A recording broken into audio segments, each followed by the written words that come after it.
मुंबई जैसे शहर में बहुत जोरों से बारिश हुई है। मुंबई में जो एक महीने का एवरेज है, करीब करीब उतनी बारिश केवल 4 दिन में हुई है। मुंबई के मॉनसून में 4 महीनों में जो इस प्रकार से यहाँ का मॉनसून बहुत तगड़ा होता है, तो जितने झाड़ गिरते करीब करीब उसके 50% कल एक दिन में झाड़ गिरे हैं और 350 झाड़ गिरे हैं। कल नासिक में एक बहुत बड़ा अलर्ट है। कल क्लाउड बर्स्ट नासिक में होने की संभावना है और ये भी एक मेजर इस प्रकार का क्लाउड बर्स्ट है जो नासिक और त्र्यंबकेश्वर के बीच होगा। आज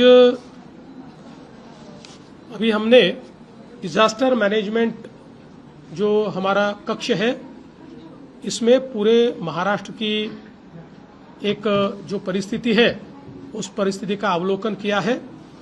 विशेष रूप से मुंबई जैसे शहर में बहुत जोरों से बारिश हुई है। मुंबई में जो एक महीने का एवरेज है, करीब करीब उतनी बारिश केवल 4 दिन में हुई है। और जब इतनी बारिश होती है और हाई टाइड आता है, तो ऐसे समय बहुत बड़े पैमाने पर मुंबई में डिजास्टर की परिस्थिति निर्माण होती है। फिर भी लगातार बीएमसी ने कार्य करके वाटर लॉगिंग ये ज्यादा न रहे, इस प्रकार का प्रयास किया है। मुंबई की मेट्रो ठीक से चल रही है, मुंबई की रेलवे भी काफी हद तक ठीक से चल रही है, कुछ जगह डिस्ट्रप्शंस उसमें है। मुंबई की बसेस भी काफी हद तक ठीक से चल रही है। लेकिन कल मुंबई में बहुत बड़े पैमाने पर जो विंड जो है अनप्रेसिडेंटेड इस प्रकार से हवा चली है और इसकी इंटेंसिटी करीब 50 किलोमीटर प्रति घंटा, इतनी इंटेंसिटी के साथ ये हवाएं चली और उसके कारण मुंबई के मॉनसून में 4 महीनों में जो इस प्रकार से यहाँ का मॉनसून बहुत तगड़ा होता है, तो जितने झाड़ गिरते करीब करीब उसके 50% कल एक दिन में झाड़ गिरे हैं और 350 झाड़ गिरे और करीब 450 झाड़ों की अलग अलग प्रकार से उसके जो डंगाल है या बाकी सारी चीजें हैं वो नीचे आई है। तो एक प्रकार से बहुत इंटेंसिटी के साथ यहाँ पर हवा को हमने देखा है और आज उससे भी ज्यादा इंटेंसिटी से यहाँ पर हवाएं बहने वाली है। करीब 70 किलोमीटर प्रति घंटा से 90 किलोमीटर तक भी हो जा सकती है, पर 50 से 70 किलोमीटर इस इंटेंसिटी के साथ यहाँ पर हवाएं चलेगी। इसलिए हमने लोगों को आज हमने छुट्टी भी दी है, हमारे ऑफिसेस को भी दी है, लोगों को वर्क फ्रॉम होम कहा है और लोगों को अपील की है कि लोग कम से कम घर से बाहर निकले, अत्यावश्यक हो तभी घर से बाहर निकले, अन्यथा मुझे ऐसा लगता है कि कोई न कोई प्रकार से दुर्घटना का सामना उनको करना पड़ेगा।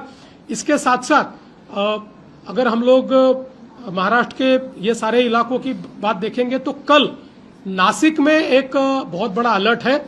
कल क्लाउड बर्स्ट नासिक में होने की संभावना है और ये भी एक मेजर इस प्रकार का क्लाउड बर्स्ट है जो नासिक और त्र्यंबकेश्वर के बीच होगा, जिसका असर नासिक डिस्ट्रिक्ट में और नासिक शहर में भी हमको देखने को मिलेगा। और 300 mm इतनी इंटेंसिटी से वहां पर इस क्लाउड बर्स्ट की बारिश जो है वो बारिश होगी। इसके लिए भी पूरी तैयारी जो है वो हम लोगों ने की है।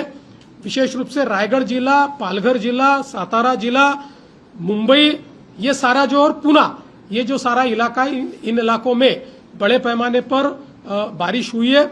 और ये बारिश जो है ये हम लोग जानते हैं कि जब हमारा मॉनसून शुरू हुआ तब से लेकर पहले 20-25 दिनों में बारिश नहीं हुई और करीब करीब 4 दिनों में, 3 दिनों में ये बारिश हो रही है। तो इसकी इंटेंसिटी बहुत हेवी इस प्रकार की इंटेंसिटी है। इसमें एनडीआरएफ है, एसडीआरएफ है, इनका रीडिप्लॉयमेंट किया गया है। अगले जो 3 दिन है, करीब 8 तारीख तक समझ लीजिए, 8 तारीख की रात तक ये इंटेंसिटी बहुत ज्यादा रहेगी। उस दृष्टि से सभी जो डिस्ट्रिक्ट कलेक्टर्स है, डिस्ट्रिक्ट एडमिनिस्ट्रेशन है, इन सभी को अलर्ट किया गया है, पुलिस एडमिनिस्ट्रेशन को अलर्ट किया गया है। इसके जो वेदर इवेंट्स है इसकी पुख्ता जानकारी उनको दी गई है, कहां कहां पर इस प्रकार के इवेंट्स हो सकते हैं, उससे क्या परिणाम हो सकता है ये भी देखा गया है। जैसे कल हमने देखा कि बहुत बड़े पैमाने पर लैंडस्लाइड्स होने से 8 जगह लैंडस्लाइड हुआ और मुंबई गोवा जो हाईवे वो बंद हुआ, उसको शुरू करने का प्रयास चल रहा है। बहुत बड़े पैमाने पर लैंडस्लाइड मुंबई पुणे एक्सप्रेसवे पर हुआ।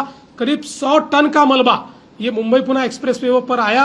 अभी उसको भी शुरू किया जा रहा है। मुंबई से पुणे जाते हुए 3 लेन शुरू हो चुकी है। पुणे से मुंबई अभी केवल 1 लेन शुरू है। अगले 1-1.5 घंटे में उसको भी शुरू करने का पूरे तरीके से या उस मलबे को साफ करने का काम चल रहा है। और कुल मिलाकर सारी परिस्थिति पर हम लोग नजर रखे हैं। प्रशासन पूरे अलर्ट मोड पर है।